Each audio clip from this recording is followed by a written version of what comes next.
பங்குனி உத்திரம் அப்படின்றது பார்த்தீங்கன்னா இந்த பிரபஞ்சத்தோடு தொடர்புடைய நாள். தைப்பூசம் முருகனுக்கு தொடர்புடையதுன்னா தைப்பூசம் பிரபஞ்சத்தோட அதே மாதிரி அந்த பங்குனி உத்திரம் மிகப்பெரிய சிறப்பு. பங்குனி உத்திரம் வந்து முருகருக்கு மட்டும் கிடையாது. நம்ம இப்போ முருகருக்குன்னு கொண்டாடுறது கலியுகம்னால, ஆனால் பங்குனி உத்திரம் வந்து எல்லா ஜீவராசிகளுக்குமே உரிய ஒரு நாள். எறும்பா இருக்கட்டும், ஈயா இருக்கட்டும், மிகப்பெரிய மிருகமாக இருக்கட்டும், மனிதனாக இருக்கட்டும், எல்லா சக்தி யாரெல்லாம் ஆன்மான்னு ஒரு சக்தி இருக்கோ அவங்க எல்லாருக்கும் உகந்த நாள் அந்த பங்குனி உத்திரம்.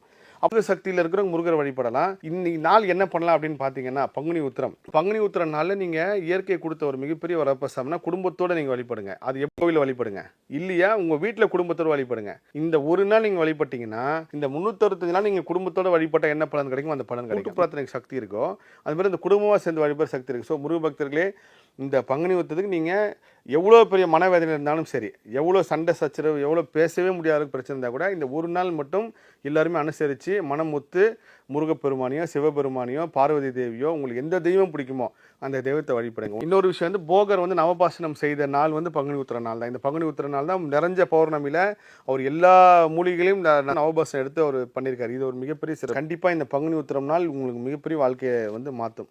அதுவும் அது முருகர் சன்னி நாட்டில் நீங்கள் நின்று பேசினா இன்னும் மிகப்பெரிய சக்தியாக இருக்கும். கடைசி வரைக்கும் உங்களை விடமாட்டாருங்க முருகர். எந்த சூழ்நிலையும் விடமாட்டாருங்க. இந்த வாழ்க்கை உனக்கு பிடிக்கலன்னு சொல்லிட்டு வா உனக்கு வேறு வாழ்க்கை தரேன், அந்த வாழ்க்கையும் பிடிக்கலையா வேறு என்ன வேணாலும் கொடுத்துக்கிட்டே இருப்பார். ஆனால் நம்ம எல்லாருமே பண்ணுற தப்பு என்னன்னா, எனக்கு இதை கொடு முருகா அதை கொடு முருகான்னு கேட்குறமே தவிர முருகா நீ வேணும்னு யாரும் கேட்குறதே கிடையாது. இப்போ கேட்குறாங்க முருகா நீ வேணும்னு கேட்குறாங்க. அதில் உணர்ந்தவங்க நிறைய பேர் நானும் பார்க்குறேன். அதை மட்டும்தான் கேட்கணும். முருகரே வந்ததுக்கப்புறம் நம்மளுக்கு வேறு என்னங்க வேணும்? அவரோட சேர்ந்தானே எல்லா வசதியும் வருது. எல்லா தெய்வங்களும் வராங்களா முருகரோட வரப்போ உங்களுக்கு செல்வத்துக்கு பிரச்சனை போகிறதில்ல, தைரியத்துக்கு பிரச்சனை போகிறதில்ல. ஸோ முருகர் வேணும்னு கேட்குறது தான் மிகப்பெரிய பங்குனி உத்திரத்தோட சிறப்பு. அது அன்றைக்கி குடும்பத்தோடு நீங்கள் வழிபட்டு முருகா நீங்கள் கூட இருன்னு கேளுங்க, கண்டிப்பாக முருகர் கிடைப்பார்.